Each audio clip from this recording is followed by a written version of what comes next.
Oke, balik lagi di konten bereaksi. Kali ini kita berkesempatan untuk menonton film yang baru tayang di bioskop hari ini. Jadi ini masih film yang bertema Korea. Apa itu filmnya? Film Han dari Korea Selatan tayang di Indonesia pada 14 September 2022 ini ya. Nah, hari ini kita barusan banget nonton. Terus apa sih tuh film Han ini, tentang apa? Jadi tuh ini tuh semacam film mata-mata gitu ya, mata-mata tentang revolusi Korea Selatan gitu ya. Nah, dibumbui dengan action juga. Berbau thriller juga ya? Iya, terus udah gitu ya mata-mata kan tahu sendiri kan kayak gimana gitu. Jadi tugas mereka untuk Memata-matai. mata-matai. Jadi garis besarnya ini tuh Tentang histori alternatif dari yang tadi disebutin revolusi Korea Selatan pada waktu itu. Untuk sebenarnya untuk menjatuhkan si Korea Selatan ini yang dalangnya adalah Korea Utara.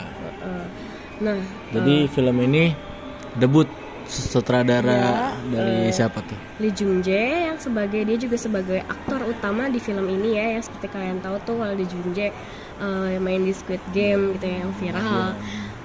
Terus Dan ternyata film debutnya tuh sekeren ini ternyata, gokil.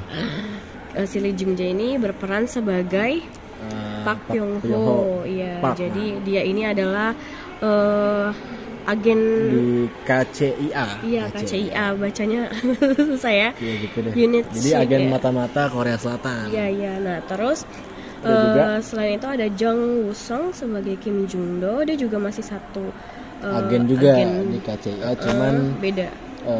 Terhitung baru gitu ya. Kan lebih lama si Park daripada si Kim.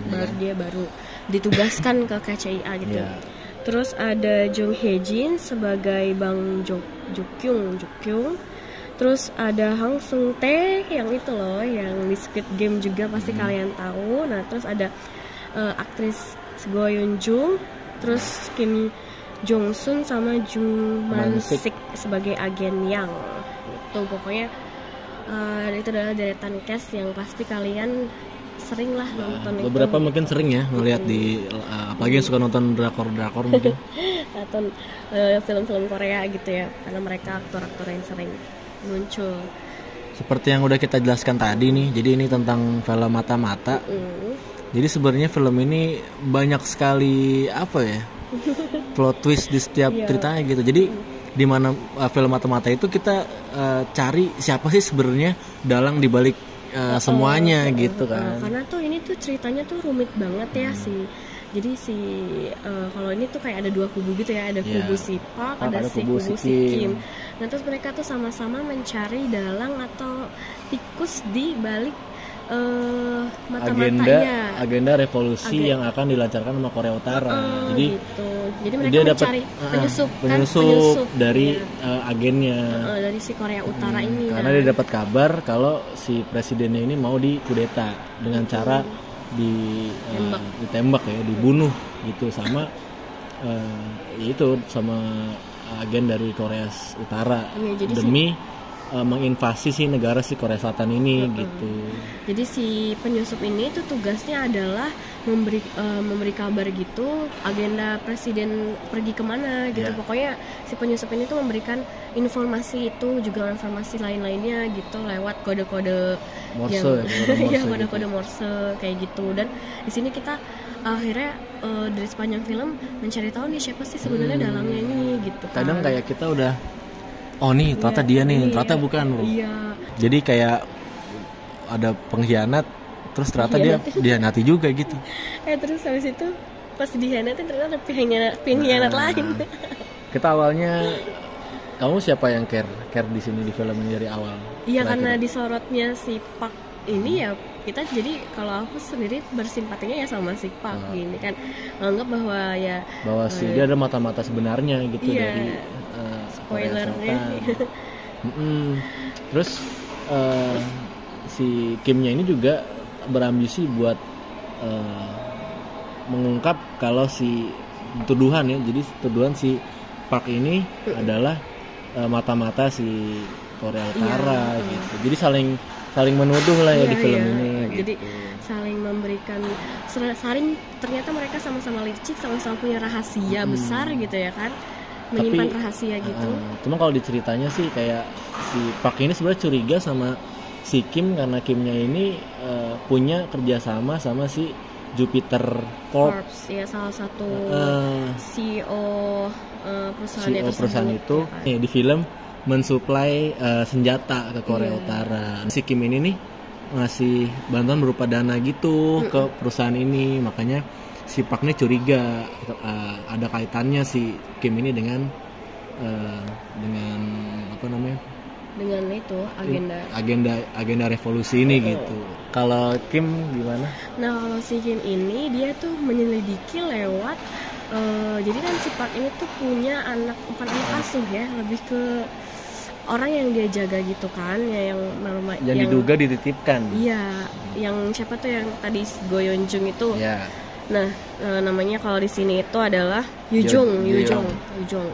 Nah, si Yujong ini tuh mahasiswi kan. Nah, terus dia tuh diasuh dititipkan lah sama si rekan kerjanya yang terbunuh waktu mereka bekerja ke si Park ini. Nah, tapi tuh si Kim ini mencurigai bahwa Yojung ini tuh adalah agen mata-mata ya kan, agen mata-mata korut gitu, diselidiki dan segala macam, disiksa. Nah, dari sinilah si Kim ini mulai menggali informasinya si Park gitu dari si Yojung ini gitu, ya kan. Dan ternyata sangat plot twist ya. Jadi tidak terduga ternyata sama yang sekali. kita care di awal Park ternyata dia ada hubungannya sama Korea Utara. Di sini Menteri Pertahanannya yang Korea Utara. Ternyata dia emang kerjasama sama dia, dan ternyata si Kimnya juga benar sih. Kimnya tuh kerjasama sama si Jupiter Corp. Tapi untuk Jupiter misi agenda lain ya kan? Agenda lain yaitu membunuh presiden juga gitu. Jadi itu mereka sebenarnya sama-sama punya misi membunuh presiden ya. Cuman caranya beda. Iya, cuma mereka punya misinya beda. Sama, tapi visinya beda. Visinya gitu beda. Kan. Visinya terus kayak beda. Si Park ini sebenarnya masih punya kemanusiaan lah ibaratnya. Iya. Jadi masih mikirin rakyat Korea Selatan kalau invasi ini terjadi gitu dengan terbunuhnya presiden. Nah, tapi si Kim ini bersikeras buat presiden tuh harus mati karena dia nggak suka ke diktatorannya. Ya, karena di awal kan juga demo-demo mahasiswa nggak suka sama diktatornya si presiden. Ya, jadi sebenarnya tuh emang nggak semata-mata presiden ini tuh emang mau digulingin gitu aja atau mau dibunuh gitu aja, tapi tuh karena memang dia itu apa ya, diktator mungkin ya, diktator ceritanya di situ. Nah, terus makanya banyak demo dan segala macam. Waktu itu si Kim itu bertugas sebagai militer ya, militer. Nah, terus dia tuh nggak suka melihat banyaknya korban yang nggak bersalah gitu kan, makanya dia tuh benci sama presiden dan pengen ada revolusi lagi. Nah, terus itu menjadi agenda misinya dia gitu loh. Kalau untuk Korea Utara sendiri mereka hanya memanfaatkan itu aja. Memanfaatkan situasi. Jadi aja, gitu. Di saat lagi rakyatnya nggak suka sama presidennya, nah dia ingin mengambil kesempatan untuk mengambil alih si Korea Selatan gitu. Nah, disitulah konflik. Tapi ternyata Park dan Kim sama-sama tahu, dan ternyata apa yang terjadi di akhir ya karena ini tuh benar-benar yang plot twist. Terus habis itu pas kita nonton, oh begini, ternyata lah kok dia diginiin lagi, Ya betul sekali. Tapi jujur sih dari awal sampai akhir tuh pasti muka kita ngurung aja gini ya, saking kayak kita mencoba mengerti gitu jalan ceritanya ya kan. Karena kita juga jarang ya nonton film yang jarang nonton, maksudnya yang spy, action tapi yang gitu. Plotnya tuh rumit ya. Kayak gini. Apalagi ini sutradara pertama ya. Iya benar. Debut sutradara pertama itu keren banget sih. Iya, terus habis itu tuh apa tuh namanya, dari awal sampai akhir ya kita nggak ada untuk kata bosen sih, karena benar-benar dibikin mikir gitu ya. Dibikin mikir. Terus kalau skala tegang sih nggak terlalu tegang sih, cuma kayak kepo aja, sangat penasaran gitu ya. Dan akhirnya di akhir juga deh ya endingnya. Di akhir juga iya, sebenarnya kita pikir udah happy ending gitu ya, ternyata tidak happy. Tidak happy endingnya bingung serius. Tapi kayaknya emang dia sama-sama ya gitu deh pokoknya. Kelebihannya itu tadi salah filmnya itu apa ya namanya ya, kita nggak dibikin bosen, terus juga seru, actingnya juga gitu. mumpuni. Oh iya, actingnya mereka juga kelas atas gitu ya, actingnya bagus-bagus gitu ya, plotnya juga jelas sih sebenarnya, semuanya clear ya, clear gitu. Terus juga debut sutradara pertama nih, keren banget. Jadi teruslah bikin film-film seperti ini, mantap. Ya, terus kalau kekurangannya sendiri mungkin karena dia tuh nggak ngasih jeda kita untuk berpikir ya, jadi tuh kadang kita di sela-sela harus diskusi dulu, ini tuh maksudnya gimana sih, ini tuh maksudnya gimana kadang. Jadi setelah ini ditiban lagi sama ini, tiban sama itu. Jadi 2 jam, kan filmnya 2 jam ya? Iya, 2 jam. Ini padat tuh, bisa dibilang padat. Iya, sampai kayak selesai nonton tuh kayak agak pusing gitu ya, saking too much information yang masuk gitu. Oke, overall sekarang nilai berapa, skor? 8/10. Sama, 8/10. Keren, film Korea, mantap. Bela-belain nonton film Han daripada mendarat darurat. Karena lebih worth it.